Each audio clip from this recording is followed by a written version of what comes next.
fête de l'Eucharistie, fête du Saint-Sacrement, du corps et du sang du Christ, pour les anciens parmi nous, et j'en fais partie, vous allez lever la main. Ça évoque les grandes processions eucharistiques dans les rues des bourgs. Levez la main. Ah, il y en a plusieurs qui s'en rappellent. Dans les rues des bourgs, tapissées de fleurs, souvent préparées d'ailleurs par les responsables et les enfants des écoles. Des images sont en train de nous revenir en mémoire et surtout dans le cœur. La fête de la messe, c'est bien cela, la fête de l'Eucharistie, la fête de la première messe de Jésus avec ses apôtres, ce soir-là du jeudi saint, quelques heures avant d'entrer dans le drame de sa passion qui va désormais être plus forte que toutes les forces du mal, qui va remporter la victoire de la vie sur la mort. Et pour demeurer toujours parmi nous, ainsi Jésus a institué l'Eucharistie.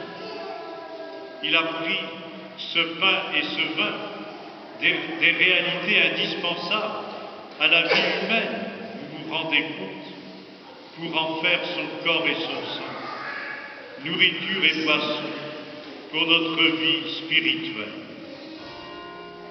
Car nous sommes faits sur cette terre, dès sur cette terre, pour vivre avec Dieu, respirer de son amour. Alors, je vous invite à contempler Jésus prenant dans ses mains le pain et le vin. Ses mains sont celles qui avaient touché le lépreux, les yeux de l'aveugle pour les guérir. Ses mains avaient pris cet enfant par la main et le fit se lever. Ou encore ses mains qui avaient consolé et pardonné, ses mains posées sur la tête des enfants, les bénissant.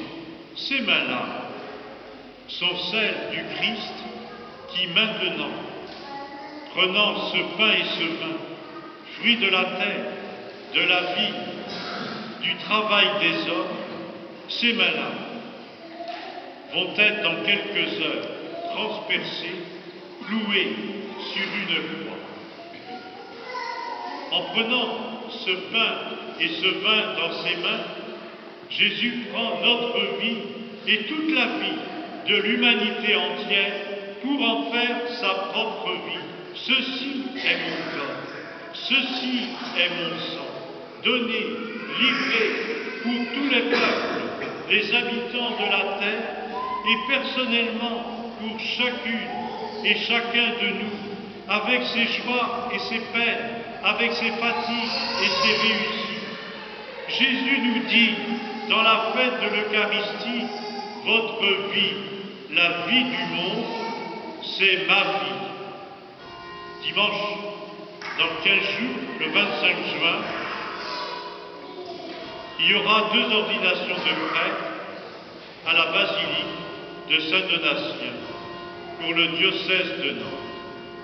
Dans cet événement d'église, je vous invite aussi à regarder les mains du prêtre. Leurs mains sont consacrées pour consacrer le pain et la vie, devenant corps et sang du Christ.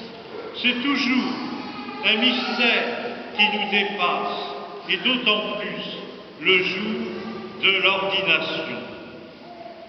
Un mystère qui nous dépasse, car nous réalisons que nous portons dans un vase d'argile que nous sommes un trésor extraordinaire confié à des hommes tout ordinaires. Car ces mains consacrées par l'évêque au jour de l'ordination, restent des mains marquées par le péché, abîmées peut-être par la maladie, calleuses par le travail, mais avant tout, des mains ouvertes à l'accueil de l'amour pour offrir au monde le Christ Jésus, des mains ouvertes à la miséricorde du Seigneur pour donner au monde le pardon divin, des mains ouvertes à l'espérance pour être la voix du Christ portée au monde. À chaque ordination, le prêtre, l'évêque, que fait-il? Vous avez participé à des ordinations? Levez la main. Je vous invite à y aller, si vous le pouvez, le 25 juin l'après-midi, à 15h30, à Saint-Donatien. À chaque ordination sacerdotale, l'évêque remet le pain et le vin pour l'Eucharistie. Avec ces paroles, il prononce « Recevez l'offrande du peuple saint pour la présenter à Dieu. Prenez bien conscience de ce que vous ferez, vivez ce que vous accomplirez et conformez-vous au mystère de la croix du Seigneur. » Quelle parole! Le prêtre ainsi, humble et pauvre serviteur du ressuscité devant Dieu le Père, les mains du prêtre pour servir l'Église et le monde, donner la vie, le pardon, la confiance, la paix, l'espérance. Des mains qui rejoignent toutes ces mains de bonne volonté pour faire exister au cœur de l'humanité le monde de la fraternité évangélique. Le troisième point, les mains du prêtre deviennent ce que les communautés chrétiennes lui demandent dans le temps. Demandez au prêtre le baptême. Le Seigneur, par son humble serviteur, le prêtre fait entrer dans la famille des enfants de Dieu ces nouveaux baptisés. Souvent, nous disons, et moi le premier, j'ai baptisé un tel ou une telle. C'est vrai. Et c'est pas vrai. C'est le Seigneur, Jésus, qui baptise à travers nous, qui plonge le nouveau baptisé dans l'amour de Dieu. Le baptême ne nous appartient pas. Il nous est donné. Oui, c'est Jésus-Christ qui baptise. Demandez au prêtre l'Eucharistie et il deviendra peu à peu davantage l'homme d'action de grâce qu'il doit devenir. Demandez le sacrement du pardon au prêtre. Il deviendra lui-même davantage l'homme du pardon et de la réconciliation. Plus vous demandez au prêtre un sacrement, plus il devient ce que ce sacrement lui fait vivre lui-même. Tout sacrement, et c'est vrai pour le diacre également, tout sacrement est le signe de la tendresse, de la force de Dieu.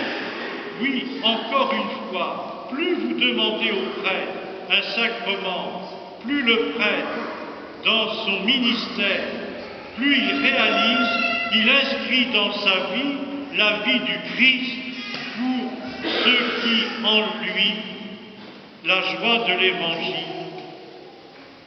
à chanter, à prier. Voilà pourquoi j'aime bien de temps en temps, non pas chanter, mais dire plutôt, car nous réalisons beaucoup mieux, il est grand, le mystère de la foi.